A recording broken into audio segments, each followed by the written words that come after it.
আজি এটা খুব ভাল শুভক্ষণত আহিছোঁ কোকৰাঝাৰলৈ। মোৰ বাবে এক সৌভাগ্যৰ কথা যে BTC কালচাৰেল চেণ্টাৰ আৰু লৰ্গী থিয়েটাৰ তেওঁলোকৰ মানে সহযোগত এটা কৰ্মশালা অনুষ্ঠিত কৰিছে।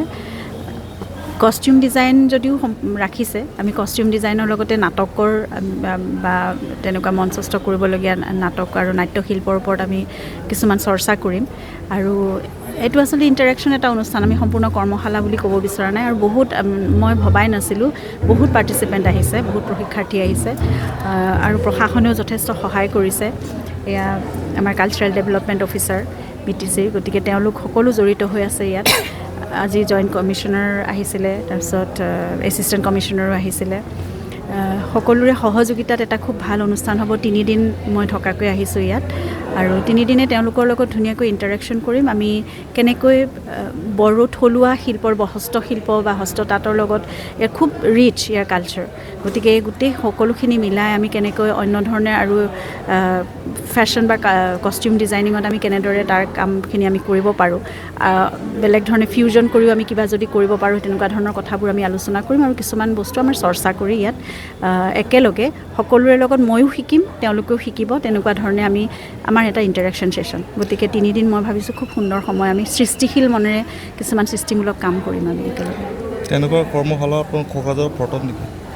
মই প্ৰথমবাৰৰ কাৰণে আহিছোঁ আৰু সেই ভাতৃত্ববোধটো, সেই আমাৰ বন্ধুত্বটো আমাৰ সদায় চিৰযুগমীয়া হৈ থাকক, সেইটোৱে আমি বিচাৰোঁ। আৰু মোৰ স্বামী জুবিনেতো সদায় এখন বৰ অসমৰে সপোন দেখি আছিল।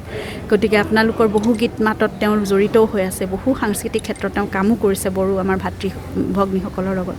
গতিকে সেই ভাতৃত্ববোধটো আমাৰ সদায় থাকক একেলগ হৈ, আমি এটা পৰিয়াল হৈ সদায় থাকোঁ, মই সেইটোৱে আশা কৰিছোঁ। সেইটোত মই বহুত আৱেগিক হৈ আহিছোঁ আপোনালোকৰ মাজলৈ। মই বহুত কৃতজ্ঞ সেইটো কথা। কেতিয়াবাই তেওঁলোকে সেই কথাটো ঘোষণা কৰিছে আৰু তেতিয়াই দেখিছোঁ যে তেওঁলোকে বহুত সোনকালে অগ্ৰসৰো হৈছে, সেই কামত বহুত আগবাঢ়িছে আৰু বিশালভাৱে কৰিবলৈ লৈছে। এনেই সামান্য এটা অনুষ্ঠান অনুষ্টুপীয়াকৈ কৰি তেওঁলোকে এৰি দিব খোজা নাই।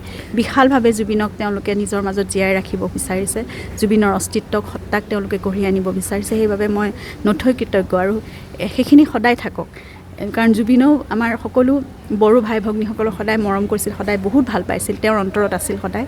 আৰু তেওঁলোকে জীয়াই ৰাখক, সদায় বৰ্তমান কৰি ৰাখক তেওঁলোকৰ মাজত। আমি সদায় তেনেদৰে এটা পৰিয়াল হৈ থাকোঁ, মই সেইটোৱে কামনা কৰোঁ আৰু সকলোলৈকে মোৰ মৰম শুভেচ্ছা সদায় আছে।